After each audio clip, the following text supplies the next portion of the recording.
Welcome, guys. It's Scott here from Oak Societies, here to drop another awesome episode of content for you. Things have been, again, a little bit slow, nothing crazy breaking, but there is news going on nonetheless. Before we begin, I just want to give a shout out to all my followers and everyone that's supporting me still. I started this channel back in May, and we are at 407 subscribers on YouTube so far, which is absolutely fantastic. And again, I thank you all for supporting me and supporting independent media, because again, it's all we have left. So guys, again, a big shout out, big thank you to everyone that's supporting me, and you guys have been absolutely great, and I can't say anything more about it. So today, guys, we're going to jump into a big pharma story, a story with the Elon Musk and his AI project. We're going to see how the New York Times soiled itself again with this Kavanaugh story. This isn't a new story. They're just rehashing it, probably to use it as a distraction, but nonetheless, their reputation's already shot, but I'm never going to miss an opportunity to show anybody how dishonest and disgusting the New York Times is, especially when it comes to stories and the complete lies that they portray every single day. We got a CPS story with this sex child trafficker ring, which is absolutely awful. And we're going to go into Snowden, and we're going to talk about the oil field attacks out in Saudi Arabia. So we've got a full episode lined up for you guys. Again, I'm trying to keep these episodes down to 30 minutes. So let's jump right into it. New York finds $1 billion in hidden transfers by family behind Oxycontin. So guys, again, just like the mainstream media, I always love exposing anything with Big Pharma, especially with this, Oxycontin. Legal drug dealers, I call them. The family that owns Oxycontin maker, Purdue Pharma, used Swiss and other hidden accounts to transfer $1 billion to themselves, New York's Attorney General contends in court papers filed Friday. In New York, asking a judge to enforce subpoenas of companies, banks, and advisors to Purdue and its owners, the Sackler family, said it has uncovered the previously unknown wire transfers among family members, entities they control, and several financial institutions. The transfers bolster allegations by New York and other states that the Sacklers worked to shield their wealth in recent years because of mounting worries about legal threats. Scores of those transactions sent millions of dollars to Mortimer D.A., Sackler, a former member of Purdue's board and son of one of its founders, according to the filings.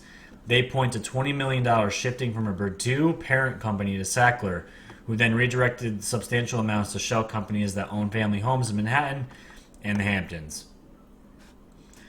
Another $64 million in transfers to Sackler came from a previously unknown family trust using a Swiss account, prosecutors said in their filing. So guys, all the money that these families are making, this family in particular, the Sacklers, who own Oxycontin, who've killed multiple Americans, they don't care.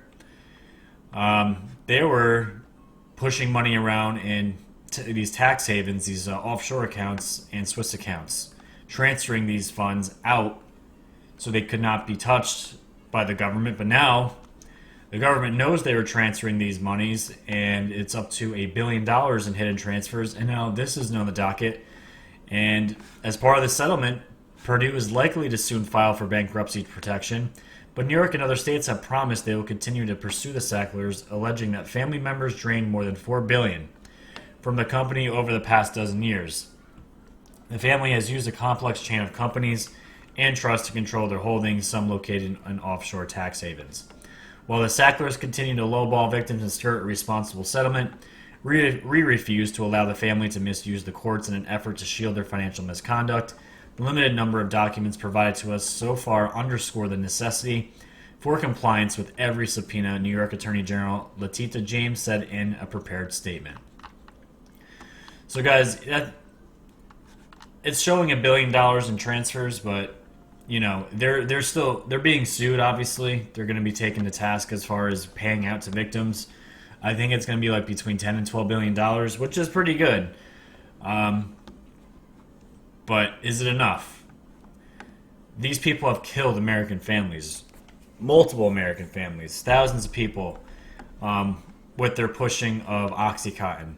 And it just drives me nuts because, especially living in New York, our governor Cuomo, I believe, he was pretty much saying they were going to be legalizing marijuana without saying we're going to legalize marijuana. And it didn't go through this year. And you have all this BS about all these little issues that they're having with proposing legalizing marijuana and all that stuff. And it's just funny to me because I see these companies like this that are literally prescribing these pills that destroy your immune system, and on top of it, they're highly addictive, and they cause other problems in your body, which you have to get more medications for, which further deteriorate your immune system and your body more, and you get addicted, and the next thing you know, you're overdosing on these pain pills and you're dead. Whatever your views on marijuana are, they really don't matter. The science is there. No one's ever OD'd on marijuana and hasn't killed anybody.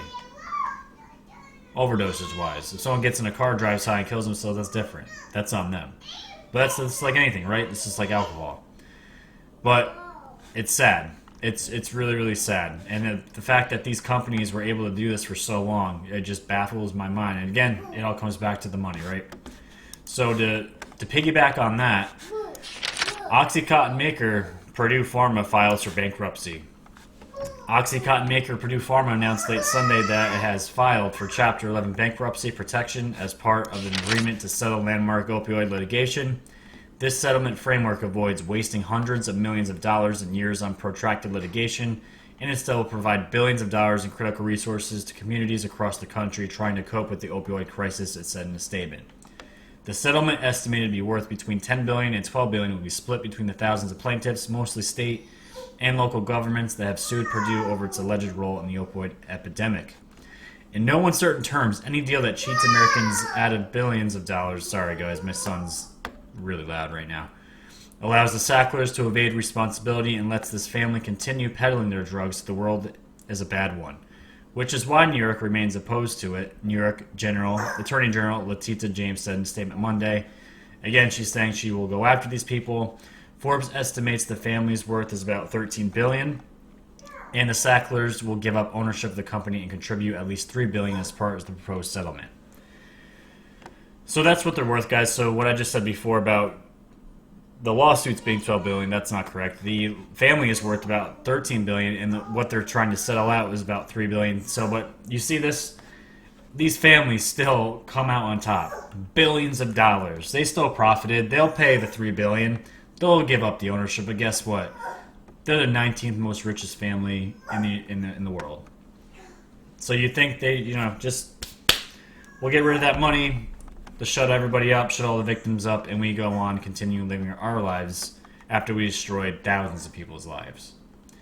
It's disgusting, guys. It really is disgusting. But the reason why I bring all this up is, ever since Trump's been in office, you're seeing him go after Big Pharma. You're seeing these Big Pharma companies take gigantic hits. And again, Trump is lowering med prices, right? Which is also good. But we're seeing this trend of these Big Pharma companies taking big hits, which is fantastic. And it's nice to know that we don't have a president in office that is being backed by Big Pharma and has them in their pocket. So that's really, really good. All right, guys, I'm back. Had to reset my son's cartoons to keep him at bay so you guys don't have to hear him yelling and screaming. Yeah, this story here is the next one I want to cover. I might have covered this in another episode of mine, but this was before I knew what I knew about Bill Gates. So this article is titled Elon Musk AI Project to Replicate the Human Brain Receives $1 billion from Microsoft.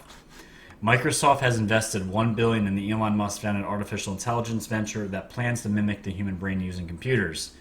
OpenAI said the investment would go towards its efforts of building artificial general intelligence that can rival and surpass the cognitive capabilities of humans. The creation of AGI will be the most important technological development in human history, with the potential to shape the trajectory of humanity, said OpenAI CEO Sam Altman. Our mission is to ensure that AGI technology benefits all of humanity, and we're working with Microsoft to build the supercomputing foundation on which we will build AGI. The two firms will jointly build AI supercomputing technologies, which OpenAI plans to commercialize through Microsoft and its Azure cloud computing business. OpenAI also claims this technology will ultimately provide everyone with the economic freedom to pursue whatever they find most fulfilling, while creating new opportunities for all of our lives that are unimaginable today. Now, I think that line's BS. Personally, that's just I don't know. That seems like too much of a big promise, right? We're going to let AI take over everything, so it frees up humans to do whatever they want. It sounds like the complete opposite, that we're getting AI everything, and eventually they'll take over and they won't need humans anymore, and then we disappear. That's what it sounds like to me anyways. Since co-founding OpenAI 3 years ago, Mr. Musk has since stepped back from the AI startup but remains vocal about the risks artificial intelligence poses to humanity, claiming its development poses a greater risk than nuclear weapons. In 2017, the SpaceX and Tesla CEO joined Microsoft researchers in signing an open letter outlining principles that will ensure the development of AI that is beneficial to humanity. We cannot predict what we might achieve when this intelligence is magnified by the tools AI may provide, but the eradication of disease and poverty are not unfathomable, the letter stated. Because of the great potential of AI, it is important to research how to reap its benefits while avoiding potential pitfalls. So, guys, the main reason why I want to bring this up is obviously the risk of an AI gaining more cognitive abilities than human beings is very scary. Because if they start thinking on their own, it's just like the movies and the Terminator and all the Hollywood movies we've seen, right? Even the Matrix, the robots, the AI end up using us as fuel to fuel themselves. We're batteries to them, right? That's what I think of when I see this stuff, guys. And I've never been a main proponent of AI being as smart or smarter than humans. And there's already cases of it already. But to put it in a global scale where each family has their own robot that takes care of them and allows them to do the things they really want to do. I think that's just a front, personally, but the whole thing is, I don't know where Elon Musk stands as far as morals and just what his views are of the world, to be honest. A lot of his projects do seem to come up, are to be for good use, but stuff like this, I really don't know. And then you see they're receiving $1 billion from Microsoft, who I just covered a story with Bill Gates and how much he was involved with MIT and Epstein with all the things they were studying at MIT and all the research they were doing with Epstein. Sick stuff. And this was after the fact that Epstein again was, arrested for soliciting to an underage minor, which, that case was brought down, but I just don't know about all this, guys. I just don't know. If you guys have any more information on this, that would be great, but I don't know where these guys stand. I know Bill Gates was with Epstein, so right there, big red flag. So I don't know where all this is going, but I figured I'd bring it up. Now let's get to the story with the New York Times here. This is by the Washington Examiner. The New York Times surrendered its credibility to relitigate Brett Kavanaugh's confirmation. And this is before I started this channel, guys, but I was aware of the story because it was all over the place that the New York Times was smearing Brett Kavanaugh and they wanted him off. They wanted him off the bench because of these, allegations of sexual misconduct, right? The New York Times wants to relitigate Justin Brett Kavanaugh's spot on the bench, and it's willing to sacrifice its credibility to do so. The paper dropped a report over the weekend detailing what actually aren't new accusations against Kavanaugh, although the fact that it bills them as new might be the least misleading thing about the report. And that is so true, because when this stuff was coming up again, a lot of people were yelling and screaming, look at these new charges that are coming up, and they're nothing new. Absolutely nothing new. And I really don't know why this story came up again, because what they're saying is new were the same old accusations, and Kavanaugh has been through this hell once already. It's terrible, and nothing's been proven. Nothing has been proven. So the only thing I could think of is, again, the mainstream media using this as a distraction.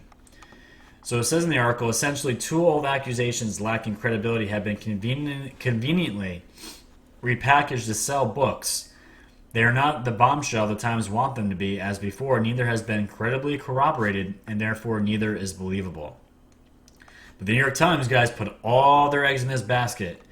And more important, the Times failed to mention that the very allegation in detail has been denied by the Yale woman who Kavanaugh allegedly victimized. So the story that the Times is putting out is in direct contention with what the woman that was supposedly victimized is saying that never happened. That's right, the girl Steer claimed was sexually harassed, doesn't remember the incident at all, and has consistently denied that it ever happened, according to her friends. In their book, Pogrebin and Kelly quietly mentioned this, according to Molly Hemingway, who obtained a copy before it releases on Tuesday, but the Times story neglected it completely. Only after Hemingway and others shamed them on Twitter, all day Sunday did the Times editors finally get around to adding an editor's note explaining this key fact, which pretty much undermines the entire story. But the New York Times still left it there, guys. They still left it. It was all this was blowing up all over Twitter. There's no apologies from the New York Times. There's no nothing. It's straight garbage, guys. And it's I don't even know why I get mad anymore, because it's not surprising. It's just the ball's on these guys, all these media outlets that just straight up put out lies, like easily, like anybody could just figure this stuff out on their own and just be like, yeah, none of this stuff adds up. But yet they put it out there, guys, and even their base was tearing them apart. So this is the prestigious New York Times again soiling itself. And Trump was on a tweeting rampage against the New York Times because, again, they've been ripping Trump before he even got into the presidency. But they're bringing this stuff up again, guys. They don't care what this does to people's reputations. They don't care about the victims. All they care about is the narrative. And right now, guys, the time that we're living in, the narrative is more important than the truth. And I'm slowly realizing that myself, which is terrible because just like the 9/11 stuff, it's like, guys, the engineers, the scientists, it's all there. All the facts are there. All the science is there. The claims that this report was giving does not make any sense. You can tell it was underfunded, and the full effort was not put into this. But it doesn't matter. The report that was given after 9/11 was the report, and that's what we were fed, and the world moves on, right? That's the narrative. And again, this is another narrative put out. The Times does not care if it's true or false. They want to shape the narrative. They want to shape the way people are seeing the world. And frankly, it's not working anymore. It has been working for 2 or 3 years now. So good. I hope it hits them hard, and I hope it brings them down, because the media is the enemy of the people. So let's get into this. This is a sad story, but this happens nonetheless. And you know what? I got something here. There we go. All right. So this article is from the Free Thought Project. And again, I just want to give a shout out real quick here. No, that's nothing. Okay. Real quick shout out to my man, Sean Allen. I've never met this guy.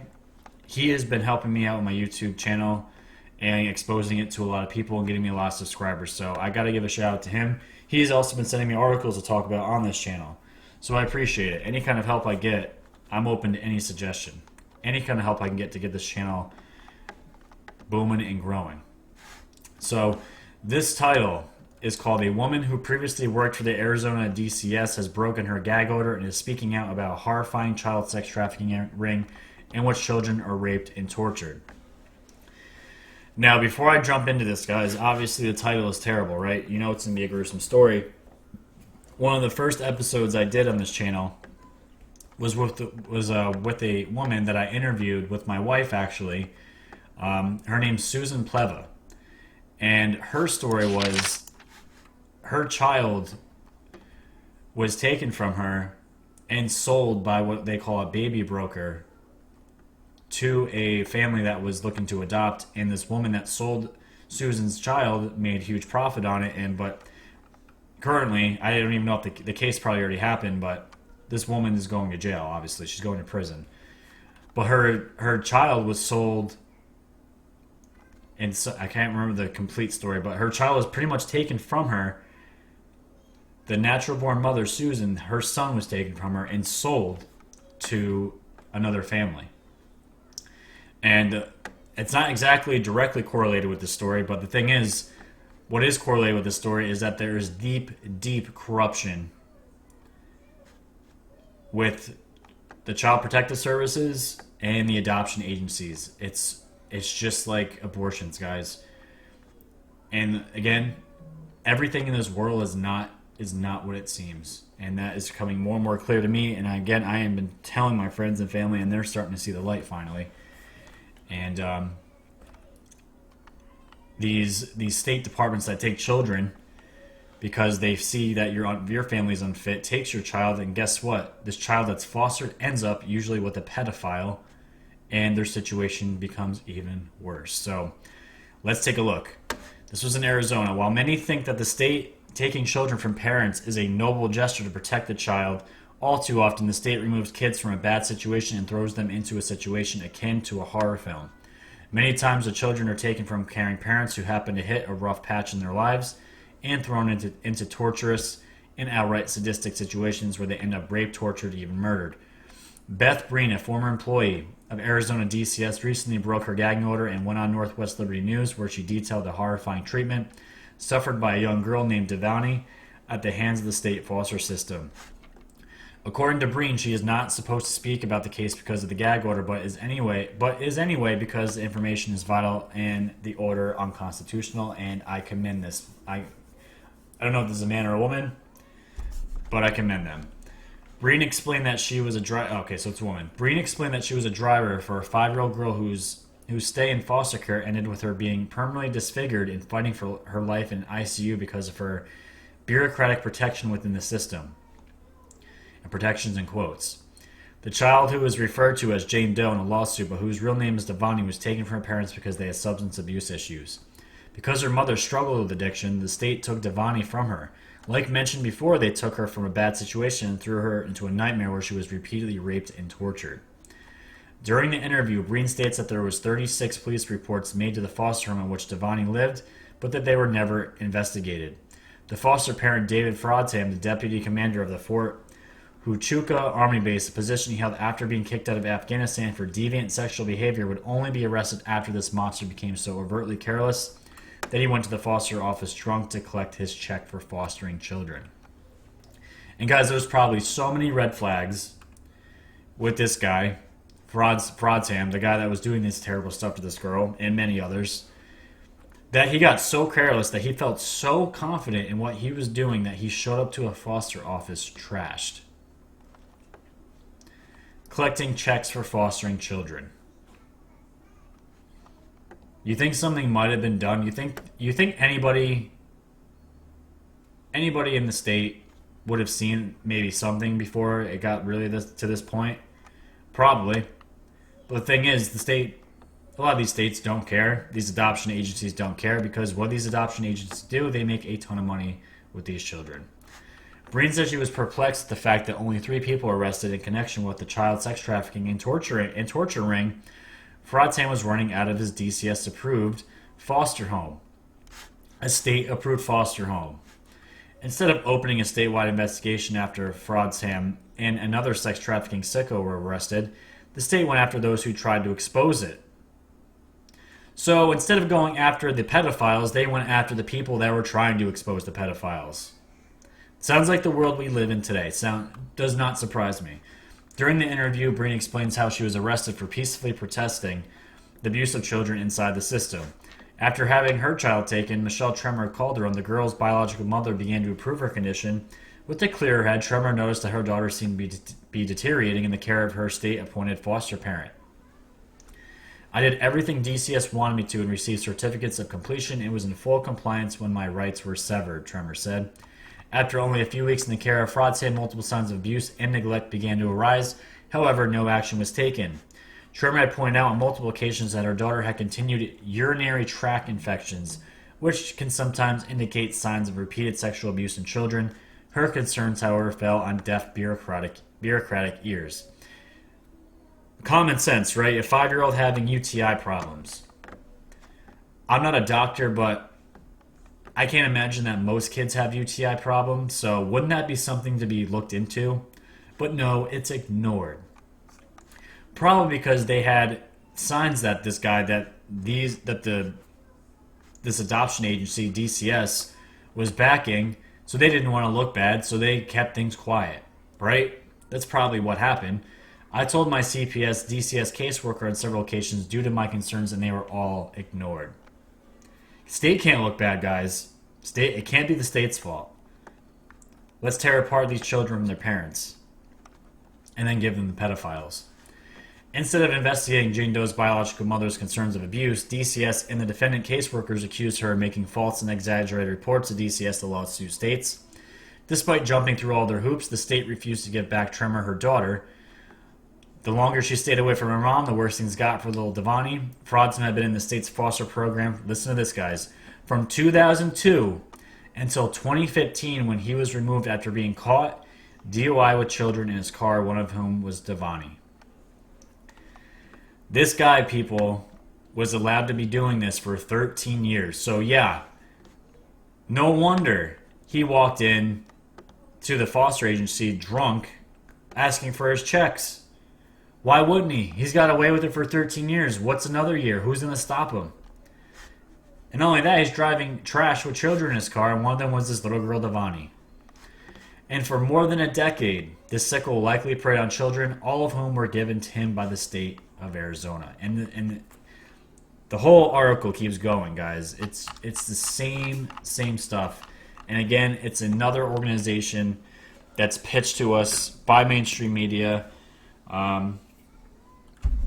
that these adoption agencies are only out there to be in the child's best interest, when in fact all they care about is getting these children out to people that they deem worthy, who are complete sickos and pedophiles, to make the profit. And that's what it's all about. And you have this beautiful little girl here having just terrible this little girl is going to be damaged the rest of her life. It just makes me sick. It really makes me sick. But kudos to Ms. Breen here, who, defied the gag order and brought this to light. And it makes me sick to even think about that the state went after her and others for trying to expose this. Meanwhile, this guy was able to just do terrible things to children for 13 years. And these cases keep coming up, guys. And again, ever since Trump's been in office, especially the pedophiles, they have been cracking down on all of them, which is great. That's what needs to happen. So, all right. Now, just to give you guys a little background, Edward Snowden came into the media limelight again, right? Now, you can say, I guess, woke. Before I was woke, I knew about Edward Snowden. I thought he was a hero. There was a movie made on him. I thought it was like this really cool spy stuff. He's exposing the American government, exposing the NSA for having Big Brother watch us and all that stuff, right?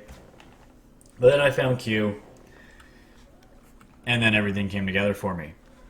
Edward Snowden's not good. Never been good. We'll get into the Q drops in just a moment. But we're going to jump into Edward Snowden because he came into the limelight because he is saying he wants to come back. He wants to come back to the United States. He says, I'm not asking for a pass. What I'm asking for is a fair trial. I would like to return to the United States. That is the ultimate goal. But if I'm going to spend the rest of my life in prison, the one bottom line demand that we have to agree to is that at least I get a fair trial. And that is the one thing the government has refused to guarantee because they won't provide access to what's called a public interest defense. Snowden told CBS this morning. The former NSA contractor is shedding new light on his decision to reveal classified documents about the U.S. government's mass surveillance program. Back in 2013, Snowden disclosed government programs that collected Americans' emails, phone calls, and internet activity in the name of national security, and was subsequently charged under the Espionage Act for doing so. A congressional report said his disclosures caused tremendous damage to national security. In his new memoir, Permanent Record, where we're going to get into in just a moment because news broke while I was setting all this up, Snowden tells the story in detail for the first time and speaks about his life in exile in Russia. Snowden, who now identifies himself as a privacy advocate, said his biggest issue at standing trial in the U.S. is that the government won't allow the jury to consider his motivations. Again, I'm not asking for parade. I'm not asking for a pardon. I'm not asking for a pass. What I'm asking for is a fair trial. And that this is the bottom line that any American should inquire. And the article goes way deep into the interview. So the funny thing is, guys, as I was setting this up, highlighting the points that I wanted to talk about, this came up on my newsfeed. This is from the justice.gov website. United States files lawsuit against Edward Snowden. Holy crap. The United States today filed a lawsuit against Edward Snowden, a former employee of the CIA and contractor for National Security Agency, who published a book called Permanent Record in violation of the non-disclosure agreements he signed with both CIA and NSA. The lawsuit alleges that Snowden published his book without submitting it to the agencies for pre-publication review, in violation of his express obligations under the agreements he signed. Additionally, the lawsuit alleges that Snowden has been given speeches on intelligence-related matters, also in violation of his non-disclosure agreements. The U.S. lawsuit does not seek to stop or restrict the publication or distribution of permanent record. This is the savage part, guys. Rather, under well-established Supreme Court precedent, SNEP v. U.S., the government seeks to recover all proceeds earned by Snowden because of his failure to submit his publication for a pre-publication review, in violation of his alleged contractual and fiduciary obligations. Intelligence information should protect our nation, not provide personal profit, said G. Zachary Terwilliger, U.S. Attorney for the Eastern District of Virginia. This lawsuit will ensure that Edward Snowden receives no monetary benefits from breaching the trust placed in him. So sorry there, Mr. Snowden. Your attempt to be making a book, it's going to be published, it's going to be distributed, but any money that you make is going right back to the U.S. government, which is fantastic. So what I wanted to show you guys real quick is what changed my opinion on Snowden a lot, because when I started getting into Q, getting into their Q post, Snowden had come up, and I was like, wow, their view of Snowden is completely different than what the mainstream is portrayed, right? Q post 3024. Edward Snowden is screwed. Banking on HRC to win. This is Q asking a question. You never thought she would lose. Banking on Brennan to bring you home. You never expected a new DIR to be appointed, director to be appointed. Agency rogue element still in control of op? No. Open attacks. What do you have left to sell to Russia to retain your safety and security? Welcome home, Snowden. So guys, right, boom. Reading that, it's like, wow, what does Q know about Snowden? Right? He's tying them to Hillary Clinton, to Brennan, who we know are all deep state actors. And they're asking the question, what do you have left to sell to Russia to retain your safety and security, right? Because I did think it was strange that he went to Russia, whatever it's called. He's able to leave the country. And it's the same thing that Assange did. Asylum. He was asylum. He seeked asylum in Russia, and they allowed it. That's weird. Why would they do that, right? And then you have more posts. 3022. Snowden, the shadow brokers, Russia, and the CIA are all connected somehow. Snowden, parades of restraints. And they keep asking questions on Edward Snowden. This is drop 3020. USA surveillance state and the differences between NSA and CIA. Why did Snowden only attack NSA? Where did Snowden work prior to NSA? Why did Snowden pick Russia as his safe place?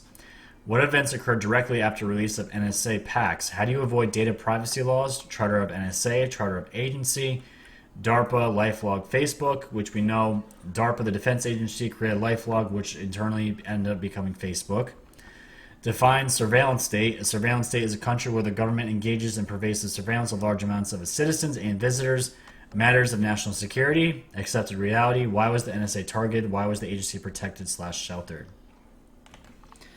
And we know, guys, Snowden was a CIA asset, and he was a contractor for the NSA. The problem is, guys, the whole thing, the NSA not only knew all the secrets of its citizens, they knew a lot of the secrets of the elites and government officials. So, what's going on here, I think, the CIA planted Snowden into NSA, exposed the NSA, made them out to be, not that they were completely, out of the water as far as like spying on us, the U.S. citizens, which is not good at all. But the whole main point of it wasn't because of us. They could care less about us. They wanted to stop the NSA from being able to get access to politicians, to elites, all that stuff, right? And then it hit me, guys, like, wow, Snowden was not the person I thought he was. And after reading more Q posts, and there's a lot more about code words and shadow brokers and all this stuff. It's all on qmap.pub, guys. Go on there. You can find so many rabbit holes with the Q posts, which are fantastic. And then I remember watching the movie on Snowden, and instantly I'm like, after realizing what Hollywood really is, what they really stand for, of course, why would Snowden be a good actor?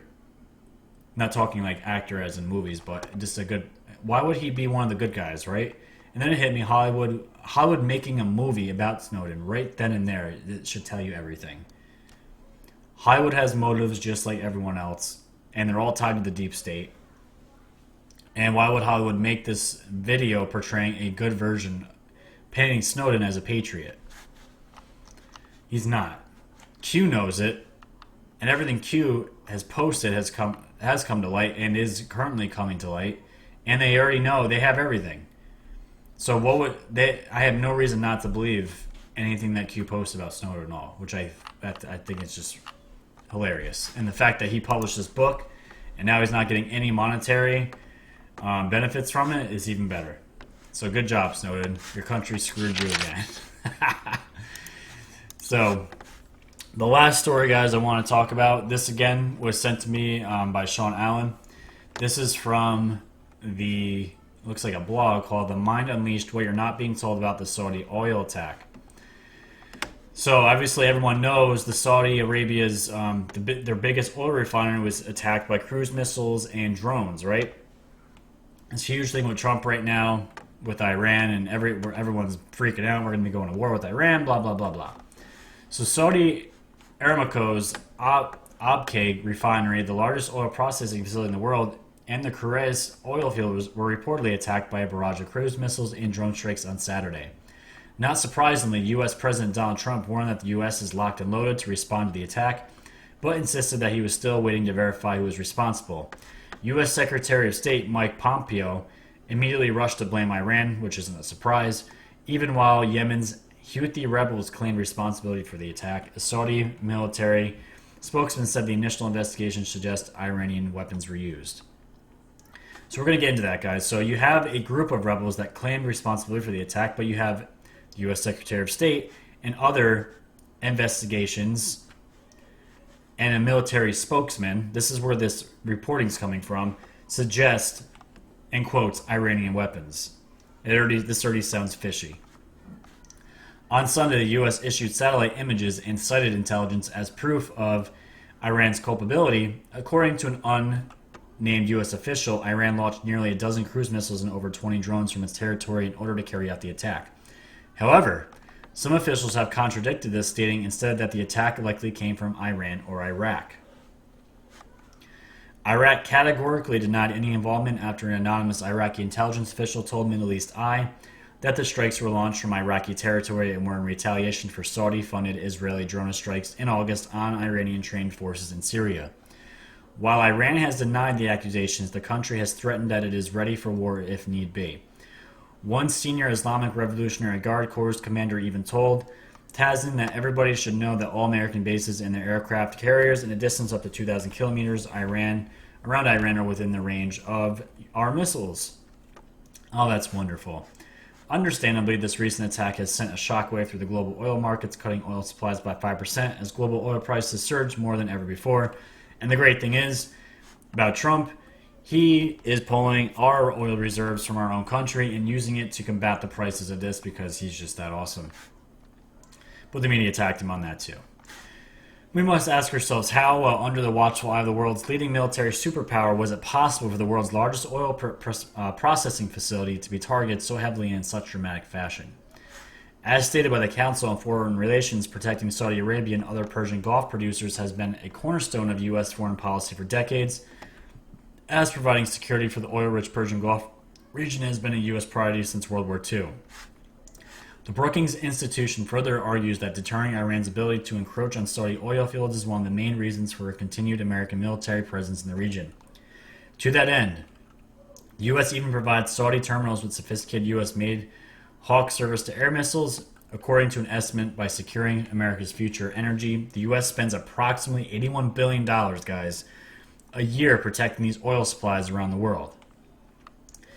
With so much support, even if the U.S. and Saudi Arabia were unable to deter or defend from such an attack, surely they would have at least have evidence of how it was perpetrated. And if the evidence does indeed exist, why was it not quickly presented in lieu of crying Iran, which is starting to sound like a lot like a crying wolf?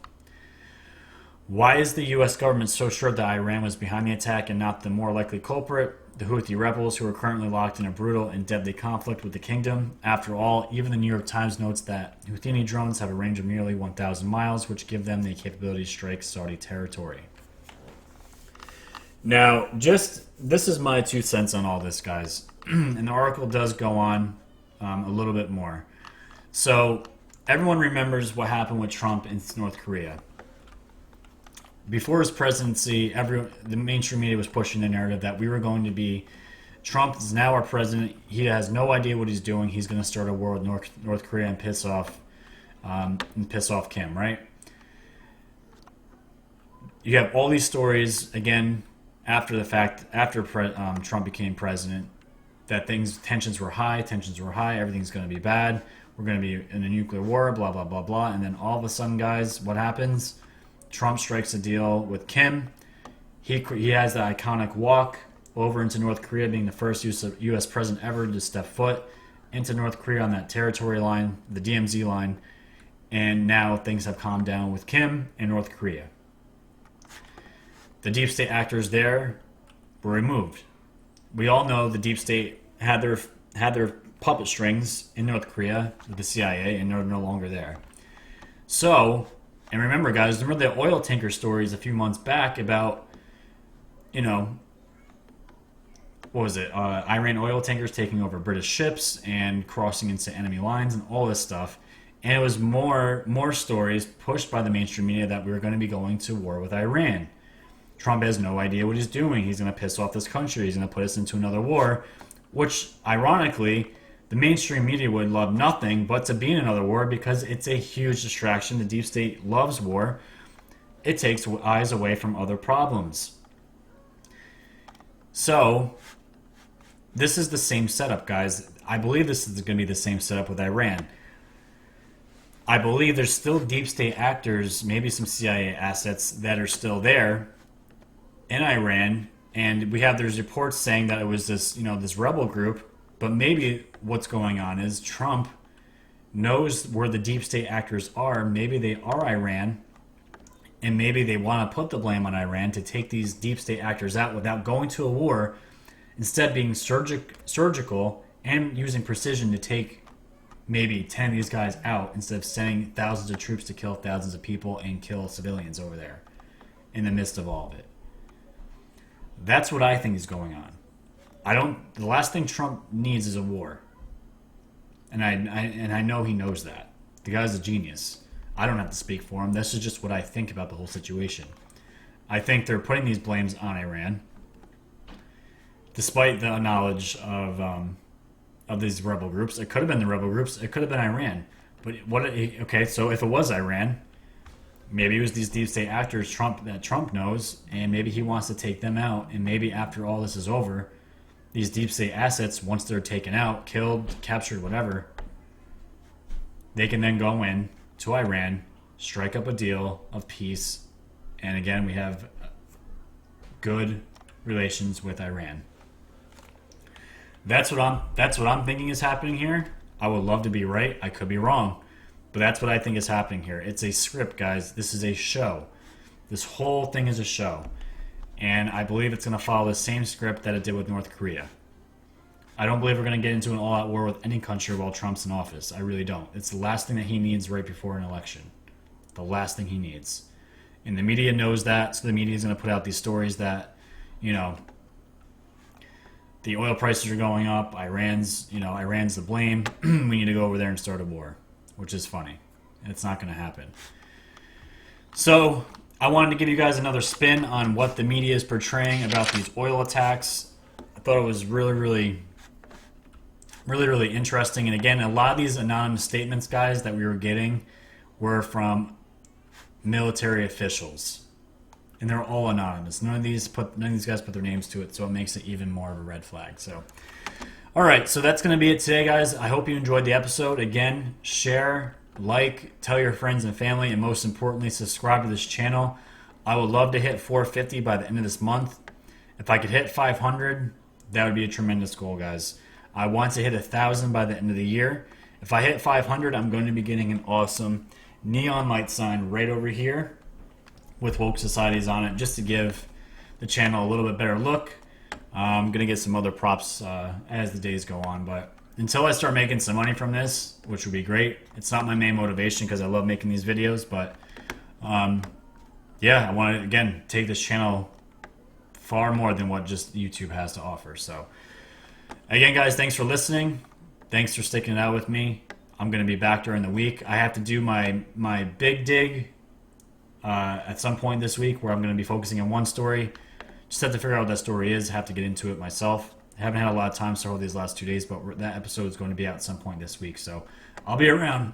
I'll be lurking on Twitter. Follow me on Twitter, Facebook, all that good stuff. And until then, guys, stay woke.